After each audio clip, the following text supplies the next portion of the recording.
जिल्हा परिषद महिला व बालकल्याण विभाग माजी सभापती अवंतिका लेकुरवाडे यांच्याद्वारे स्थानिक लोकप्रतिनिधी व ग्रामपंचायतीच्या माध्यमातून अनेक वेळा कामठी तहसील कार्यालयाकडे पाठपुरावा करण्यात आला, मात्र संबंधित अधिकाऱ्यांच्या उदासीनतेमुळे शेतकऱ्यांना योग्य न्याय मिळालेला नाही।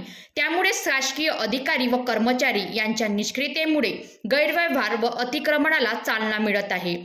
तलाठी व ग्रामसेवक यांची भूमिका देखील संशयास्पद आहे।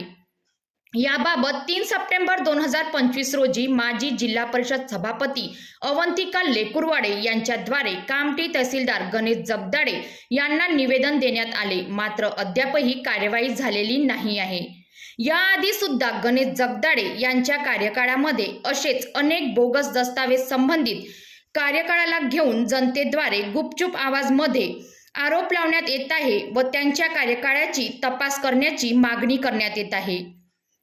महाराष्ट्र राज्यातील महसूल मंत्री व विभागीय आयुक्त जिल्हाधिकारी यांनी या प्रकरणाची गांभीर्याने दखल घेऊन शेतकऱ्यांच्या हक्काचे अबाधित ठेवावेत अशी मागणी करण्यात आली आहे।